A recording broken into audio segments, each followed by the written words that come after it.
Hola a todos y todas. Bienvenidos nuevamente al Rincón de Atso, lugar de podcast y video podcasting del Grupo Sociedad y Estado asociado con el Grupo de Estudios Latinoamericanos y pertenecientes al Centro de Estudios Históricos y al INUS, Instituto de Doble Dependencia con el CONICET y nuestra casa, la Universidad Nacional de Mar del Plata. En la dirección, Diana Duarte. Y en la producción remota, Francisco Colonna y Juan Olivia Pipia. Hoy con nosotros Max Vanovar Duarte, los tres estudiantes de la Universidad Nacional de Mar del Plata. Y yo, como dice el Zócalo, trabajo donde el Zócalo dice. Hoy es viernes 26 de junio del 2020.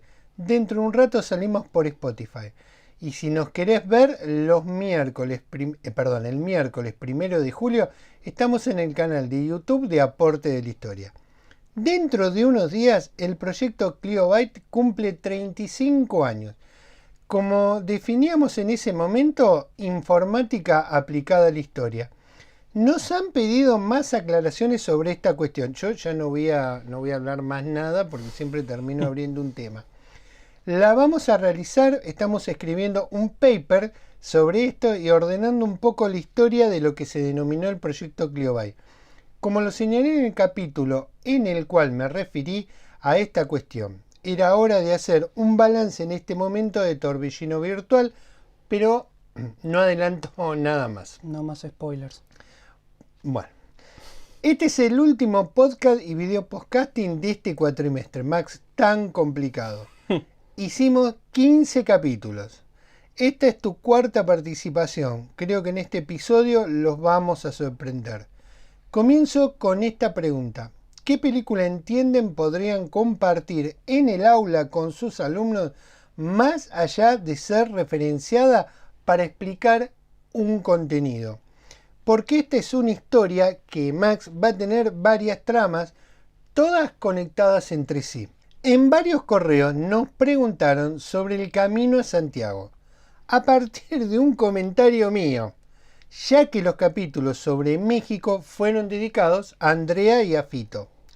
También muchos, al ver el símbolo de Santiago en la torre del micrófono, se sumaron curiosos. En un día y vuelta decidimos hacer este podcast. Es sobre un film y no voy a adelantar mucho más en esta intro, pero creo que merecería estar en el aula. Los historiadores desde hace mucho tiempo tienen como objeto de estudio al turismo, a las ciudades que concentran estas visitas turísticas y a los turistas. Yo acá tendría que citar a innumerables colegas que desde hace mucho tiempo están trabajando sobre este objeto de estudio en la Universidad Nacional de Mar del Plata. Lo que voy a hacer es citar el último trabajo de Elisa Pastoriza y Juan Carlos Torre, Mar del Plata, un sueño de los argentinos.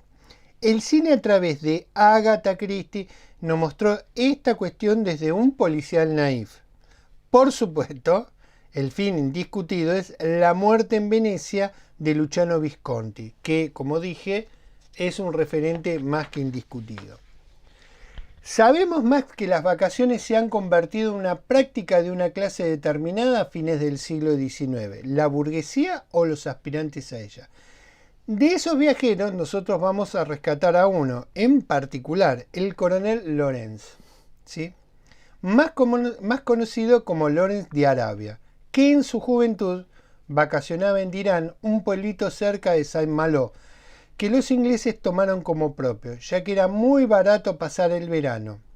No era de extrañar entonces que en su trabajo como arqueólogo y luego como enlace militar dejara precisas descripciones y planos de cada sitio que visitaba, como Alejandreta, Alepo, Hama, Homs, Damasco, ni que hablar de Cachemira o la península arábiga, lugares donde le tocó actuar. En Alien Covenant hay un homenaje al coronel Lorenz, que fue interpretado en Lorenz de Arabia por Peter O'Toole.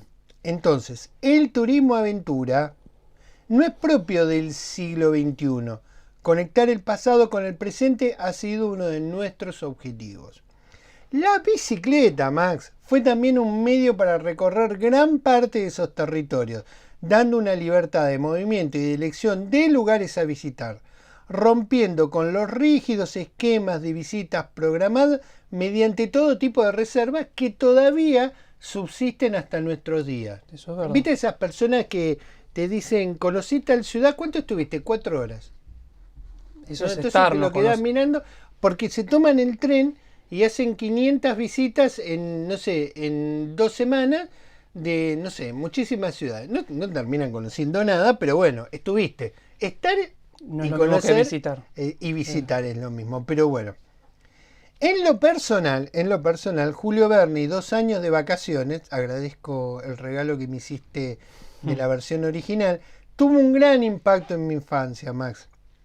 Tintín igualmente. Es cierto que hoy hay lecturas críticas sobre estos personajes que nos hacen repensar cómo nos hacían mirar un mundo que debía tener otra mirada. También no puedo dejar de señalar las películas Los Mochileros y Balada de un Mochilero. Un fuerte impacto tuvo esto en mi infancia. Para mí, Max, viajar es sinónimo de mochila. Y a este respecto está la mochila de ataque. Solo hay una de miles, la Alice Pack. Y la que Diana no me quiere comprar, que no voy a decir cuál es, pero que se llama Matilda. Y está también la mochila de 70 litros, con una carpa, una bolsa de dormir, y si no es ferrino, no hay viaje.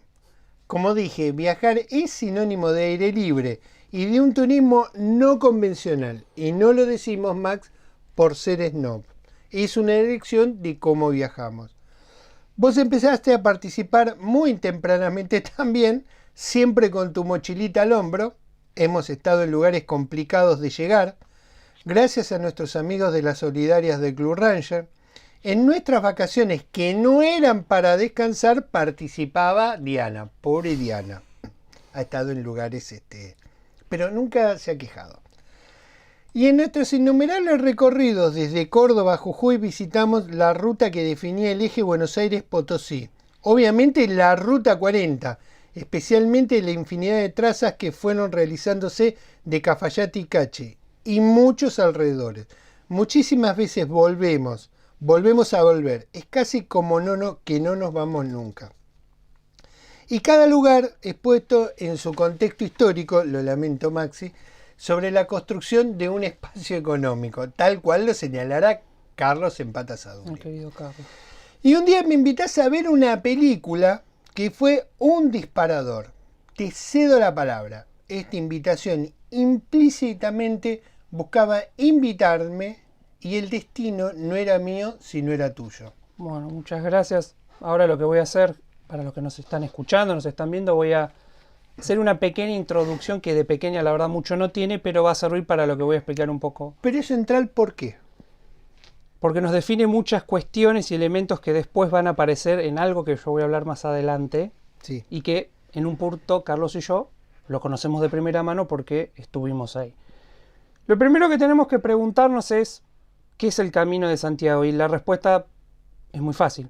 Se entiende por Camino de Santiago a las múltiples rutas de peregrinación cristiana que tienen como origen en el medioevo y que llevan a la tumba del apóstol Santiago el Mayor, que se encuentra en la ciudad de Santiago de Compostela, hoy Galicia, España.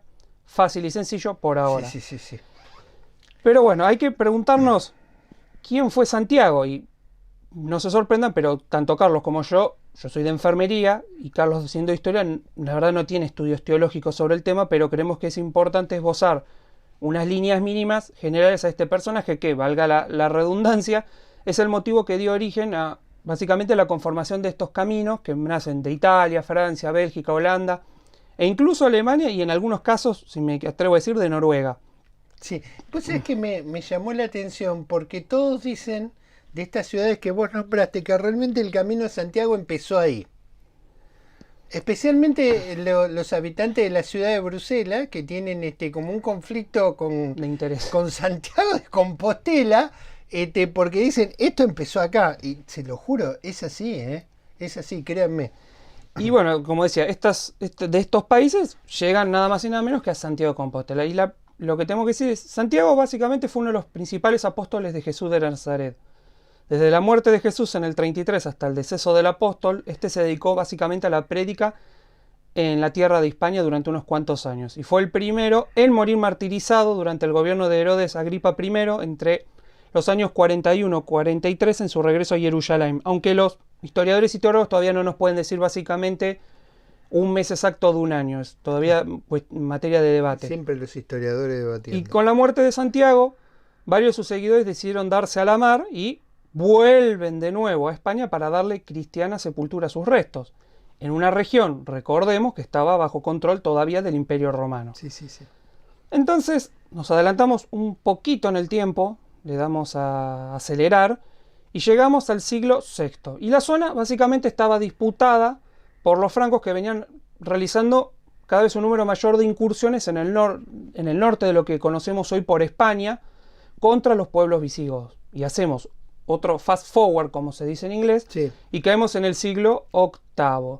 Y acá aparece un personaje llegado desde las tierras del norte de África, que abarcan vastos territorios hasta el Medio Oriente, y es nada más y nada menos que el Islam, y sus múltiples invasiones cruzando el estrecho de Gibraltar, ingresando por Andalucía y empujando cada vez más y más la frontera de los diversos reinos que existían en lo que por ese momento se decía la región de Hispania. Sí.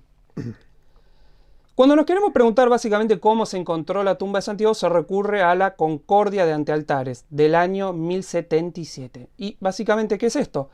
Es la fuente más antigua en la que se relata el descubrimiento del sepulcro de Santiago y los inicios de la catedral románica compostelana en 1075. La única copia que hay está en la ciudad de Santiago y data del año 1475. Es la única copia que queda viva de esto. Y es durante el reinado de Alfonso II de Asturias, conocido como el Casto, donde aparece la figura de un eremita. Para los que no saben, es la persona que vive sola en un lugar deshabitado especialmente para dedicar su vida a la oración y al sacrificio, que se llamaba Pelayo, quien vivía en un lugar de nombre Solovio. Ese lugar hoy ya no existe. Sí, sí. ¿Y quién es Pelayo? Pelayo dice básicamente que había tenido muchas revelaciones donde se le decía dónde estaba la tumba de Santiago. Y además que los campesinos decían ver de noche un sinfín de luces que salían del lugar donde se encontraba supuestamente la tumba de Santiago. Se lo comunican al obispo de Hira, Teodomiro, Sí. y él va y dice, bueno, vamos a comprobar esto. Y lo termina comprobando, según los escritos que datan de él, personalmente. Y con un grupo de feligreses empiezan una excavación y encuentran la antigua necrópolis junto a las ruinas romanas. Entonces, entre los años 820 y 830, básicamente 10 añitos, se construye la primera iglesia impulsada por el rey Alfonso II. Que hace Casto le decían. Sí, el Casto. Y Vaya realiza y en realidad podemos decir que él es el primer peregrino oficial, porque realiza el viaje con su corte en el año 825. Y fue el nieto de Alfonso II, Alfonso III, demuele la iglesia de su abuelo y edifica un templo mucho más grande. Para la época, todavía no Sí. iba a llegar el edificio que hoy podemos observar en Santiago, para el año 899, con 3 naves. Impresionante edificio.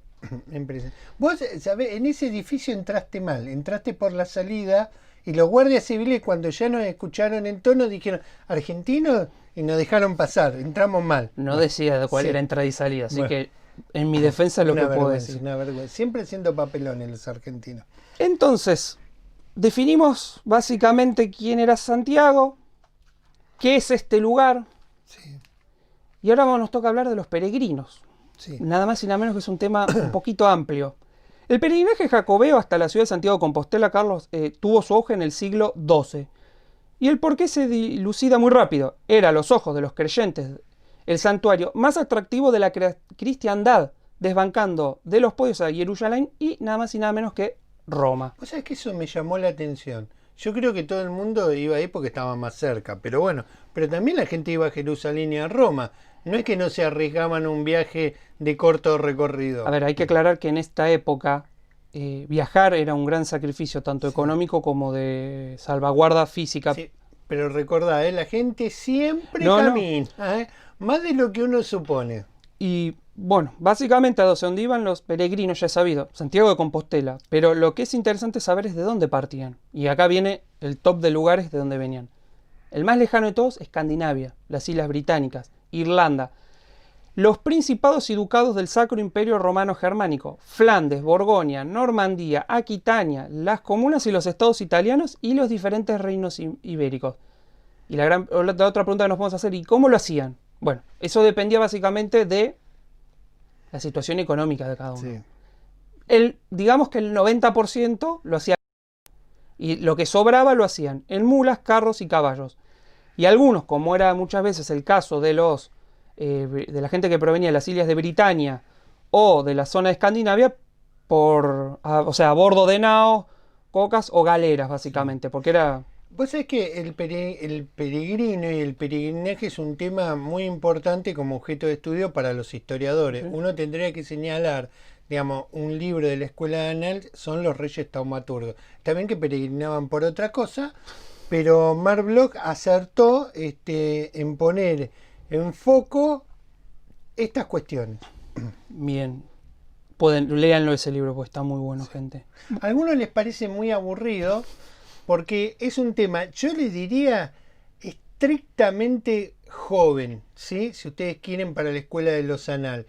Pero está escrito de una manera que posiblemente pueda entenderse como aburrida por el estilo. Nada más que por el estilo, pero es un librazo. Y acá vamos con otro dato que es un poquito de vital importancia, que es la cantidad de peregrinos. En aquella época, y es el día de hoy que el problema subsiste en la comunidad de historiadores, es que es muy difícil de cuantificarlo. Sí, pero sí. Hay expertos que calculan que durante los años de mayor esplendor llegaron a haber 200.000 personas. Claro, un sitio top. Ahora, acá hay un dato importante. El número que había en el siglo XII baja hasta 1970, que se registraron 38 peregrinos, y el año pasado ya hubo 320.000. O sea, tardamos casi 8 siglos en volver a recuperar los números. Los números de esa época, para decirlo. El motivo de sus viajes son múltiples, pero había una devoción siempre hacia el apóstol, que esto era central. Peregrinar no era caminar solamente, sino era, y voy a citar a Juan Carlos Martín Sea de la Universidad de Valladolid, que dice: un contacto directo mucho más cercano a sus inquietudes y aspiraciones. Ellos eran los protagonistas directos de una acción de carácter sagrado, purificadora, que en todo momento convenía tener presente. Desde las monarquías se crearon estatutos legales y corpus jurídicos, que veremos en unos minutos, básicamente, Carlos, más adelante, que otorgaban inmunidad y privilegios impositivos para que la gente optara por vivir en las comunidades por donde pasaba el camino. Sí. Esas rutas. Esas rutas. Acá estamos hablando del auge de las rutas también comerciales, ¿sí? Estamos hablando del norte de España, ¿sí? Y nos podemos situar desde Bilbao hasta Santiago de Compostela. Es una línea recta. Tenemos Burgos y León para ubicarnos. Como las más grandes. Una de las preguntas que más hicieron los historiadores fueron las causales que llevaron al boom de peregrinos para tratar básicamente de alcanzar la ciudad de Santiago de Compostela. Después de unos años, la primera conclusión que ellos llegan es que al derrumbarse el califato de Córdoba en el año 1031, este se fragmenta en pequeños reinos taifa, como se los conocía, y fue aprovechada por Castilla y León básicamente para llevar adelante una avanzada militar que dieron como resultado la toma de dos grandes ciudades, Toledo en el 1086 y Sevilla en el 1248. Pero la segunda conclusión fue que en toda Europa, desde el siglo XI hasta el siglo XIII, se da un auge demográfico sin precedentes hasta la fecha para esa época. O sea, se triplica la población del viejo continente, dando así una época de mucho desarrollo económico y urbanístico monumental. Aunque lo que hoy llamamos Europa, en ese momento eran muchos reinos e imperios fragmentados, había un común denominador que los aglutinaba a todos, que es nada más y nada menos que la fe cristiana. Como resultado de esto se dieron conocidas y míticas cruzadas que iniciaron en el 1096 con la primera cruzada y para el año 1261 finalizando con la cuarta cruzada. Hubo varias más, pero se las conoce como las cruzadas menores, que tienen poca relevancia. Y ahora nos adentramos en la experiencia del peregrinaje, o sea, el viaje de un peregrino a Santiago de Compostela tenía un sinfín de aristas, que no son las que hay ahora, que influían en todo el viaje. El viaje era todo: preparación, el trayecto y la vuelta. Correcto. Cuando un peregrino retornaba a su hogar podía decir que había logrado completar satisfactoriamente la larga travesía. Y acá vamos a tratar 3 puntos. Los peligros.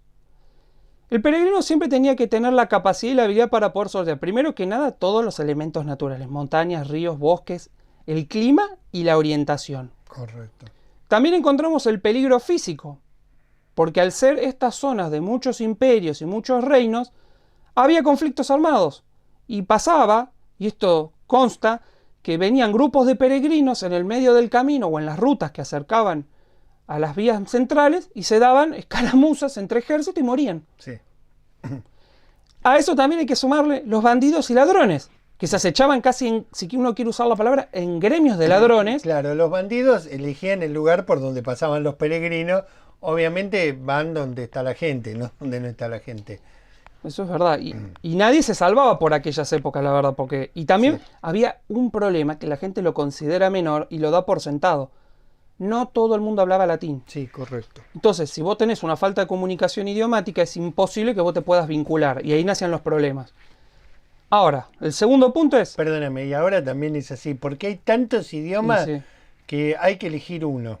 Eso es verdad. Nosotros elegimos el argentino para comunicarnos. Tenemos una ventaja. Todos tenían que hacer esfuerzo para comunicarse con nosotros. Alguna buena teníamos que tener. Y después venimos con los preparativos del viaje. Dice, básicamente para poder viajar era necesario que vos como peregrino tenías que tener saldada todos tus asuntos domésticos. O sea, vos no te podías ir si dejabas la casa con muchos problemas. Se tenía que dejar un testamento. ¿Por qué? Porque muchas veces morías o por causas naturales. Sabemos que la expectativa de vida no era muy larga por ese entonces, o porque te podían matar, o te podías morir por un accidente. Se tenía que ir a la parroquia más cercana, se recibía la bendición y se daba el equipo necesario para la travesía, que por lo general era un palo y una bolsa muy pequeña, que ni siquiera contenía comida. Casi voy preso por ese bastón, así nomás se los digo. Y había recomendaciones importantes. Una de ellas es nada más y nada menos que viajar en grupo. Sí.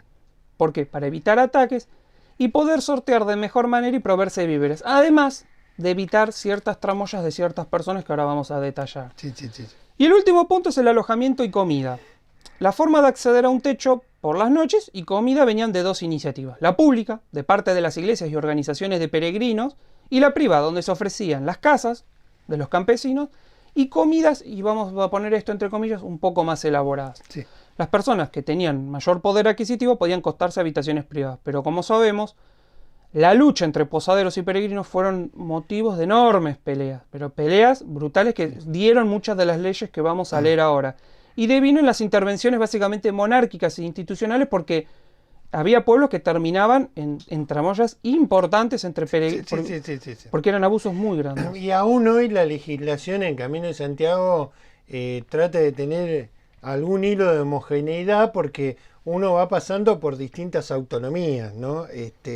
Y cada autonomía tiene una forma de ver, tanto del sector público como privado, que la recorran 300.000 peregrinos al año. Entonces hay muchas discusiones entre autonomías. Y nosotros que queríamos ver la interpretación de todo y no entendíamos ninguna, pero bueno. Apenas entendemos acá ya. Sí. Y ahora venimos con un tema que lo mencionamos anteriormente, que es se crea un corpus jurídico y legal que daba entidad al peregrino, a sus motivos, a sus pertenencias durante el viaje. O sea, esto no existía, por lo que yo tengo entendido, por lo que he investigado, en otros lados hasta ese momento. No. Los primeros años de peregrinaje eran muy difíciles, primero porque eran cantidades muy chicas de personas y los saqueadores o las tropas de los califatos atacaban mediante escaramuzas y se retiraban con los botines. Conforme fue pasando el tiempo y llegamos a lo que es el siglo XI, se dotó de mayor protección a los peregrinos. Primero que ya los califatos habían sido empujados hacia el sur y básicamente cada aspecto del Camino a Santiago se encuentra institucionalizado, no solo por España el día de la fecha, sino por la Unión Europea, la Santa Sede y los tratados culturales y económicos que rigen el día a día por el camino. O sea, no es algo que está tan librado al azar como mucha gente cree. Y vamos a hacer un punteo de algunos de los elementos legales. El primero, y perdonen la gente de letras por mi pronunciación, se llama Lex Baiuvariorum del siglo VIII, que disponía que nadie podía atreverse a molestar o hacer daño a un peregrino. Unos añitos después el acuerdo entre Carlomagno y Offa, el rey de Mercia, que los comprometía a defender a los peregrinos y a los comerciantes en las rutas, básicamente. Después tenemos el primer concilio de Letrán, del año 1123, y determinó, para la época fue muy importante, la excomunión de todos aquellos que impidieran la peregrinación a Roma o cualquier lugar que se veneraran reliquias de la cristiandad. A la gente no la dejaban caminar No, tranquila.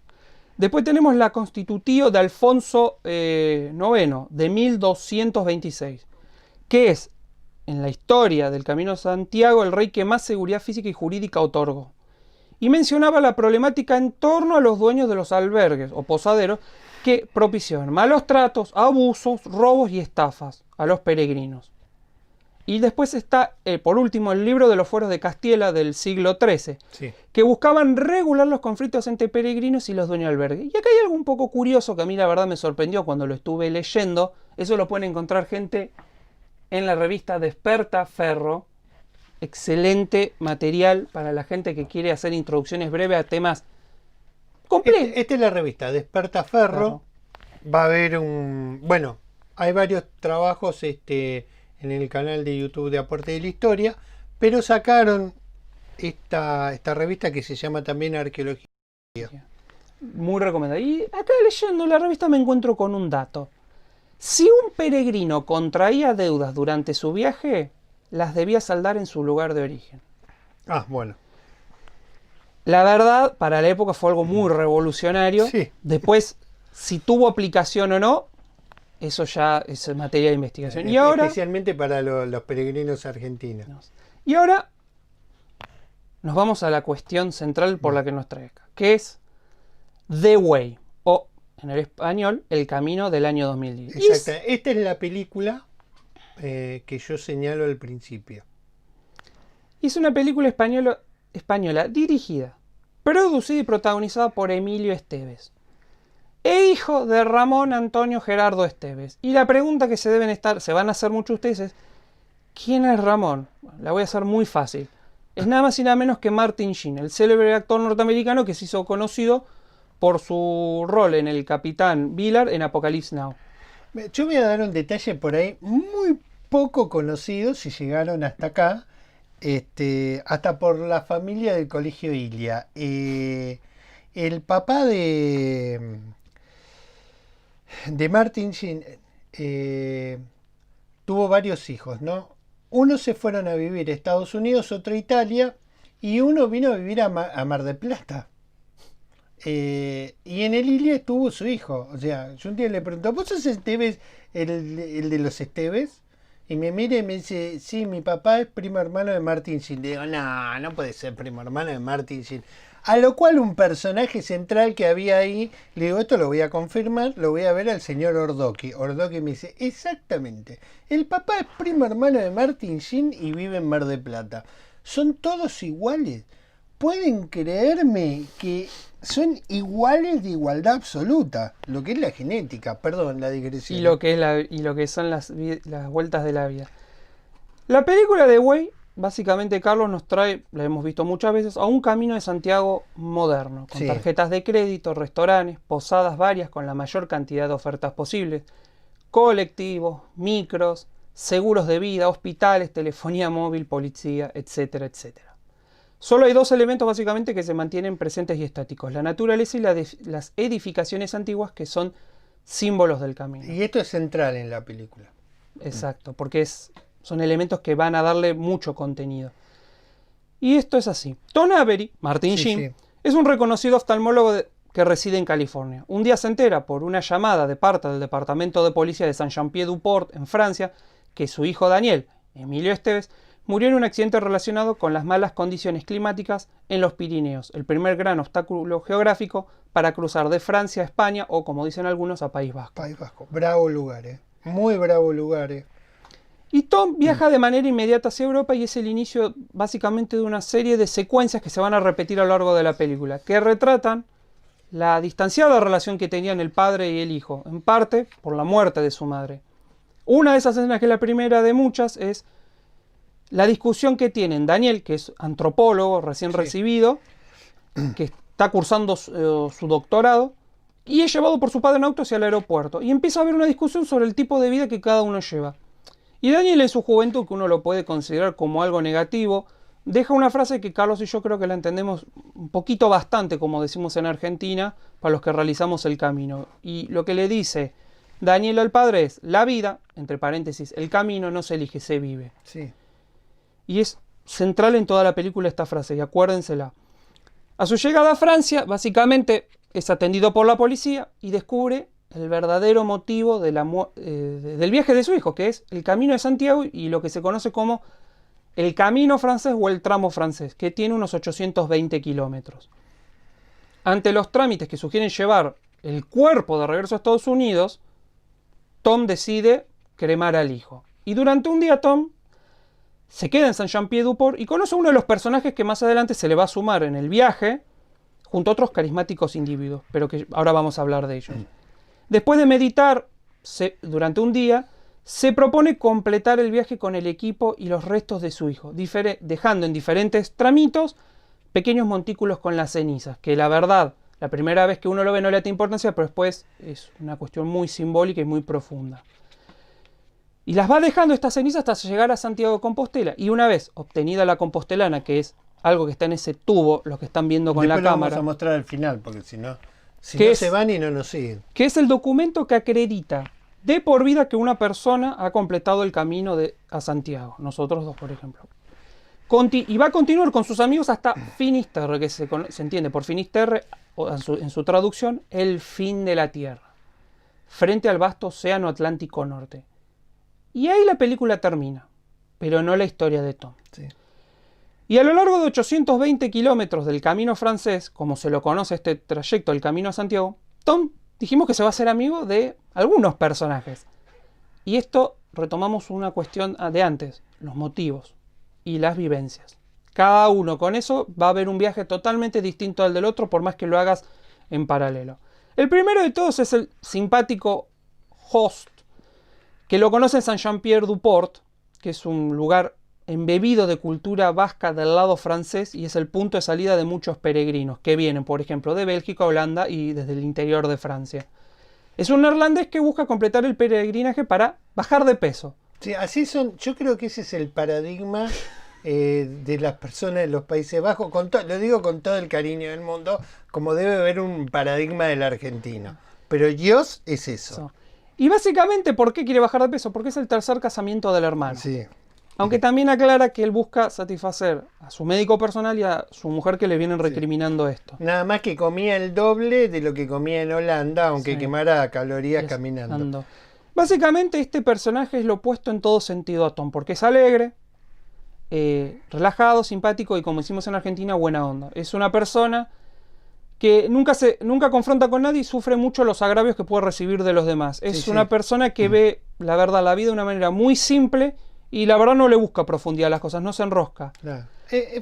Siempre él lo termina diciendo, fue una persona, hoy utilizaríamos la palabra bullying, no se me permite, pero una persona que era muy acosada de chiquita por su aspecto físico. Y eso se nota mucho. Sí. Después viene Sara, que aparece en una pequeña posada en País Vasco, ubicada a unos pocos kilómetros de la célebre ciudad de Pamplona, conocida por básicamente sus corridas de toros. Es una mujer de unos 40 y pico de años que no tiene pelos en la lengua y que básicamente tira comentarios ácidos y realistas sobre las personas, les gusten o no les gusten. El motivo que ella esgrime es uno, que es dejar de fumar. Pero lo va a hacer a lo largo de todo el camino. No lo va a dejar nunca. Pero conforme avanza el viaje, sale, no sé si un motivo, pero algo que lo ha marcado de ella. Que ella era abusada por su expareja y básicamente decide abortar porque no... En palabras de ella quería evitar que el tipo, entre comillas, no le tuviera dos personas a quien golpear. Y es una escena medio desgarradora cuando lo va contando en el viaje. Y el último personaje de todos, que es conocido por aparecer en la serie Sons of Anarchy, es Jack, que es un escritor irlandés que aparece cerca de Irache y se ve presionado básicamente por sus editores para entregar un libro que justifique los préstamos que te van haciendo las editoriales. Y él lo que les dice básicamente al grupo es: tengo un bloqueo de escritor y he venido al camino para poder encontrar mi material y mi futuro libro. Entonces, el camino también en parte es una forma de alejarse del problema. Sí. Y es una persona que se caracteriza básicamente por ser el más observador, el más detallista y el más profundo en los temas que trata con los demás compañeros del grupo.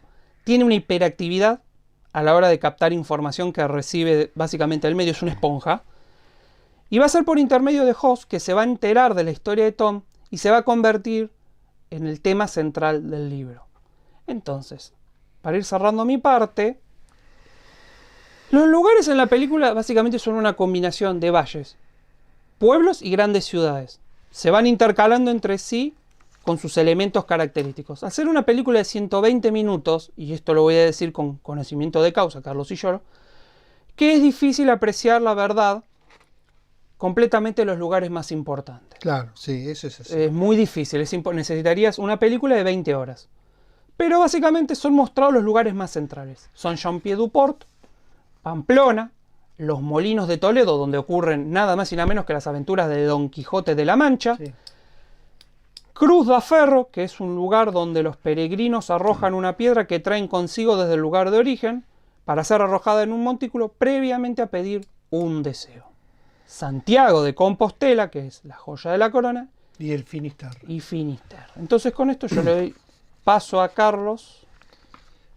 Bueno, fue una película con un elenco multiestelar. Ustedes van a ir pudiendo reconocer a todos los actores que va mostrando el film. También fue una película muy criticada porque obviamente no muestra todos los lugares que tiene que mostrar, porque obviamente no hay documental.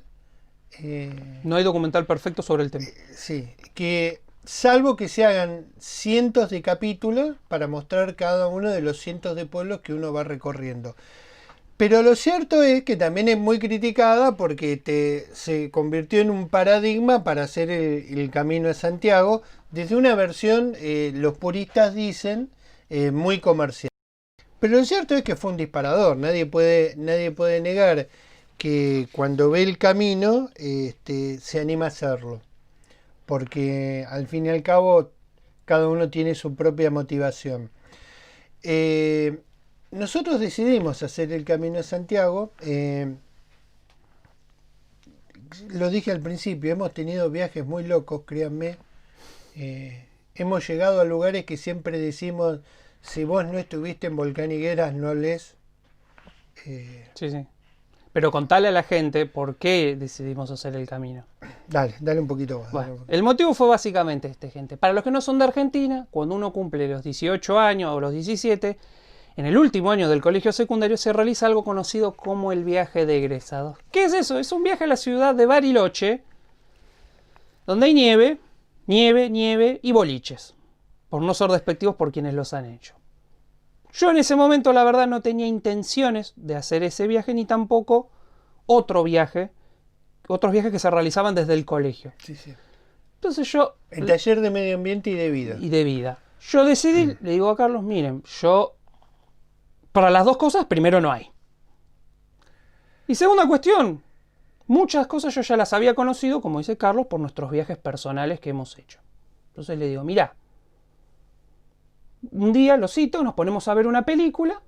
Me hace ver una película. O sea, ya la habíamos visto varias veces, pero esta fue la vez número cuarta, quinta. Y en esa quinta vez, lo miro y le digo, che, ¿y si hacemos esto? ¿Y si hacemos esto? Es así, es argentino. Así.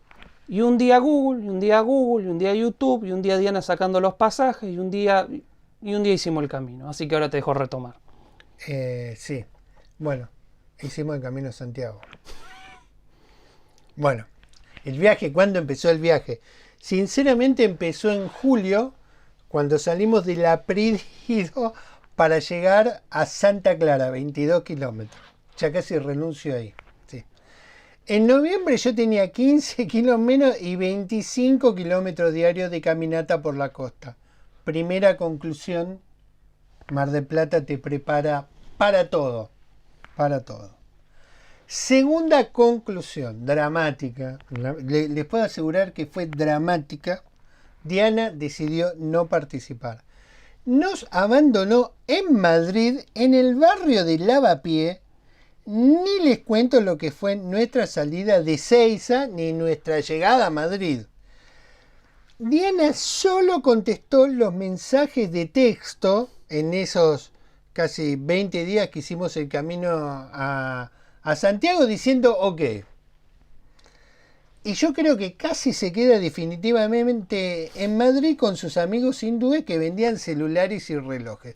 Eso un poco fue todo nuestro contexto, pero durante 5 meses nos preparamos físicamente y leímos todo lo que había que leer, todo. Porque es cierto, íbamos solos. Cuando llegamos, teníamos todo perfectamente cronometrado en dónde íbamos a salir en cada jornada y dónde íbamos a llegar al final. En un promedio de 25 a 35 kilómetros por día. Pero teníamos que llegar a León, 2 argentinos, padre e hijo en un crudo invierno en el norte de España. Esta primera parte ustedes la pueden encontrar en el canal de YouTube mío, de Carlos Van Hauer, que se llama De León a San Martín del Camino. Yo creo que es imperdible porque Diana nos había abandonado. La idea central que nosotros teníamos era hacer un registro audiovisual de cada pueblo o lugar que pasáramos para poder después usarlo en el aula, ejemplificando lo que a mí siempre me gustó tratar, que eran las rutas comerciales. Ese fue nuestro objeto principal, las plazas o pueblos donde se practicaba el comercio, cámara en mano en muchas lecciones. Yo sinceramente no tenía un aspecto de aspiración religiosa. Decidí hacer el camino porque había que caminar y porque me habían invitado a hacer el camino con este objeto de estudio que yo señalo. La primera diferencia que yo noté es que cuando vas a una ciudad está el tour histórico, Maxi, con lugares de referencia. ¿Sí? El camino, yo les puedo asegurar, es historia pura, en plural y singular por cada lugar por donde vos pasás, te guste o no te guste la historia. Está totalmente impregnada. Caminado. Y bueno, y uno no puede evadirse de esa cuestión. Cada lugar, cuando escuchábamos, contaba miles de historias. Pero la primer sensación que yo tuve, ustedes me van a decir, bueno, por ahí lo comprenden, es que estaba vivo. Yo me estaba desintoxicando de la gente y de los lugares.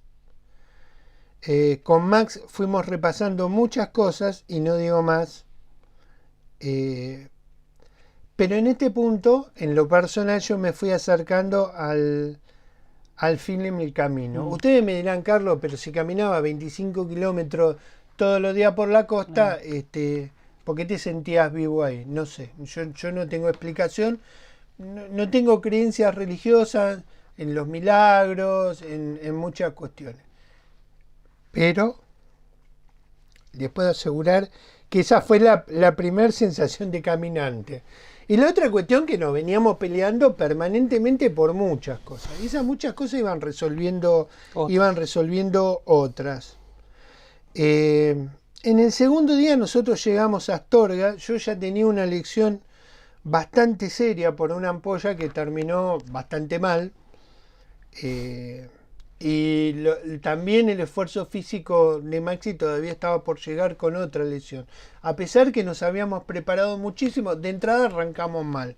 Pero yo dije, yo no hice 14.000 kilómetros para arrugar ahora. Para decir ahora no. Y era pleno invierno, les aclaro, porque obviamente él estudiaba y yo trabajaba en lo que es el verano europeo y además no queríamos hacer el rito del camino a Santiago en pleno verano, donde es un escándalo.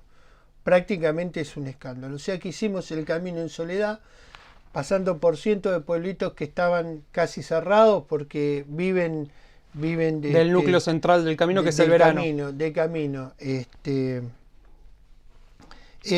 Esa ciudad de Astorga, voy a señalar muy pocas, por favor. Ese recorrido de San Martín del Camino a Astorga, yo tuve esa misma sensación cuando voy a Maimará. todos esos pueblitos eran iguales. O sea, uno es igual al otro y están a una distancia de 4 kilómetros. Y claro, ahí te das cuenta lo que hicieron los españoles, ¿no?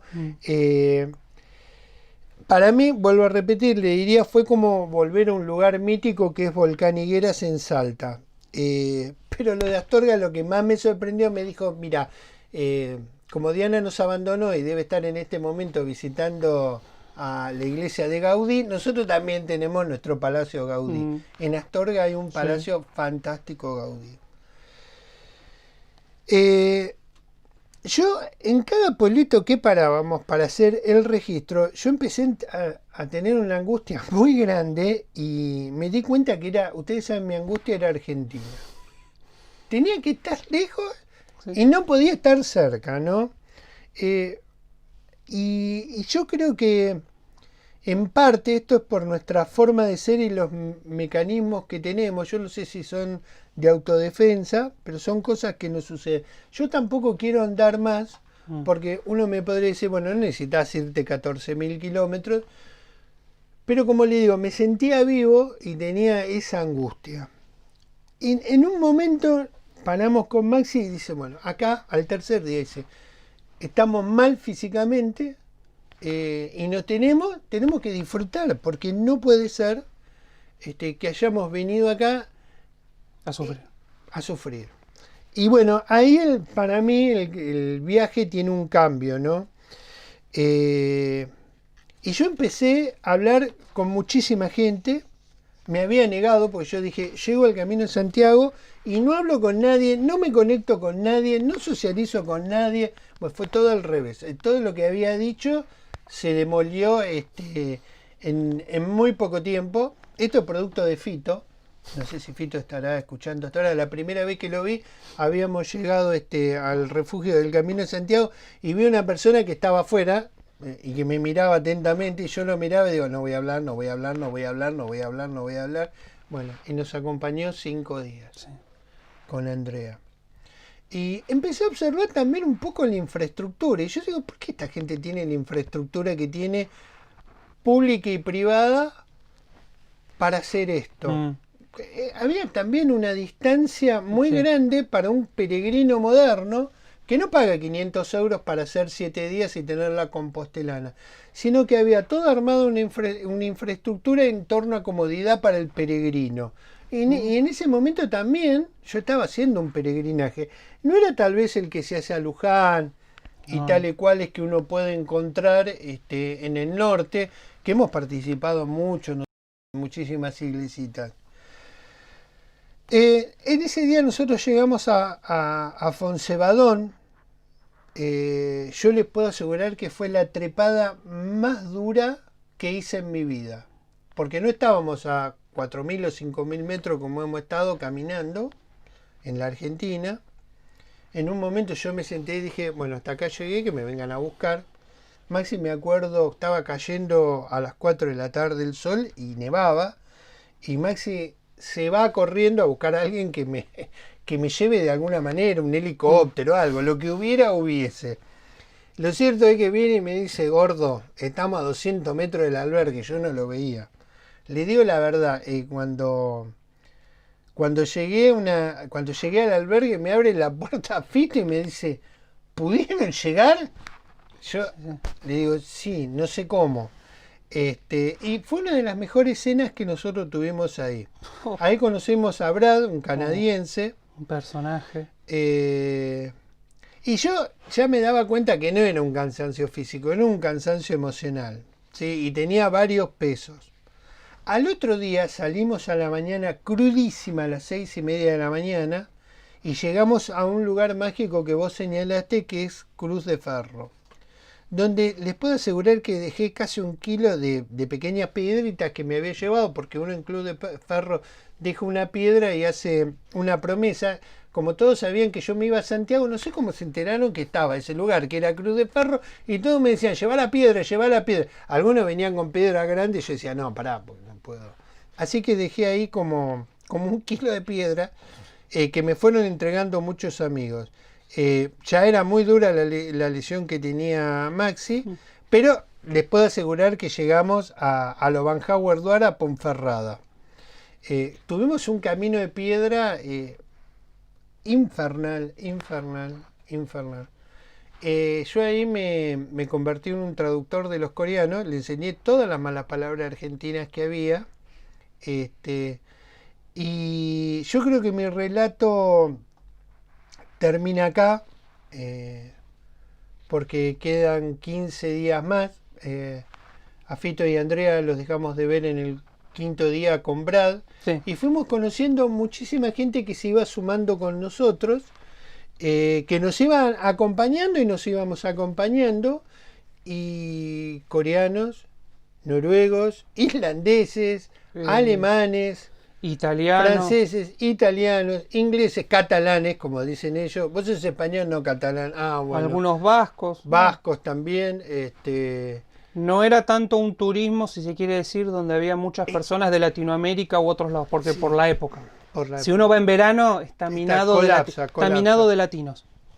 Colapsa, pero lo cierto es que hicimos ese peregrinaje y llegamos a Santiago de Compostela, a pesar de una persona que nos guió tan bien que casi terminamos en Montevideo, les puedo asegurar. Si le hacíamos caso, estábamos en una calle de Montevideo. Pero bueno, siempre hay gente que se confunde en guiar a la gente. Pero bueno, yo con respecto al viajero me gustaría cerrar acá, porque a lo largo de la historia todo el mundo viaja y viaja de diferentes formas. La gente viaja en plan de vacaciones de invierno para hacer turismo. Yo eso, les digo la verdad, no lo creo. Y a mí me preguntaron si viajaba mucho, y yo siempre digo bastante. Pero de chico aprendí a viajar cuando en Bustamante, entre Juncal y Beruti, iba a Liniers o a San Justo en La Matanza, a Carapachay o Tortuguitas. O cuando tomaba el 92 para ir a Flores, el 39, el 64, el 68, en la avenida Santa Fe, para terminar muchas veces en Maipú y General Paz, o el subte, en la estación Agüero, para donde hubiera una combinación, en Mar del Plata con el 71 o a pie. Eso terminó mi forma de modelar cómo recorrer los lugares. Los museos solamente necesarios y los sitios históricos muy pocos. A mí me critican porque siempre vuelvo al mismo lugar. Es como dicen, y no podemos conocer otra ciudad. Y yo soy una persona que creo que hasta que uno no termina de conocer bien, no puede conocer otro lugar. Pero bueno. Aunque debo reconocer que nada de los muchos kilómetros y lugares que hicimos con Diana me preparó para esto. Y llega en un momento indicado en mi vida, y esto es muy importante porque se ve en la película, que te permite no hundirte ni retroceder. Yo cuando terminé el viaje salí con todo para adelante, no sé vos. Bueno, él sí, porque cuando llegamos a Santiago de Compostela, estábamos muy emocionados, obviamente. Justo era el cumpleaños de Diana. Diana la pasó sola, estaba en París. Entonces me dice, mira, te tengo que decir algo. Uy, digo, chao. Perdimos el avión, alguna cosa. Ya veníamos peleados por algunas cuestiones. Me dice, dejo de estudiar letras.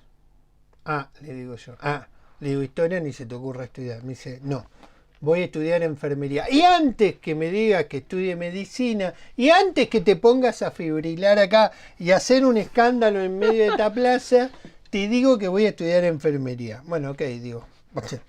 Listo, vamos a comer. También sirvió para definir muchas cosas tuyas. ¿Es espiritual este capítulo? No lo sé. Yo sé que los viajes pueden transformar a muchas personas por los lugares que conocen y por la gente que conoce. Yo al menos la tengo siempre en el cariño a todas las personas que conocimos. Hay más de 50 horas de video. Sí. Es imposible, yo creo que hoy es imposible volver a armar algo. Pero bueno, está ese primer capitulito que hicimos. Yo con esto termino. Y bueno, esta fue nuestra experiencia como peregrinos a hacer el Camino de Santiago. Lo vamos a repetir vos y yo, pero vamos a sumar una persona que es Diana Duarte. Y lo vamos a hacer entero el camino. Y lo vamos a hacer entero, completo. Así que, bueno, básicamente, gente, para los que nos están viendo, esta película lo que busca, y en parte es lo que dijo Carlos, lo que yo he contado a lo largo de casi, creo, una horita puede ser de programa, es una película que nos muestra un lugar icónico de una de las cuestiones más trascendentales de básicamente la humanidad, que es no solo peregrinar, que es viajar.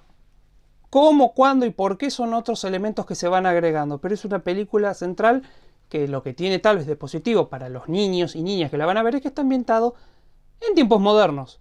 Así que bueno, de mi parte, gente, este es el último podcast del cuatrimestre. ¿Les damos un spoiler de lo que vamos a tratar en el...? No. Lo que sí te digo que el final de Camino de Santiago de la película motivó Otro viaje. otro viaje. Bueno, no vamos Otro viaje. Eso sí nos tuvo que acompañar Diana porque ahí sueltos nosotros dos no nos encontraban más. Con camello incluido.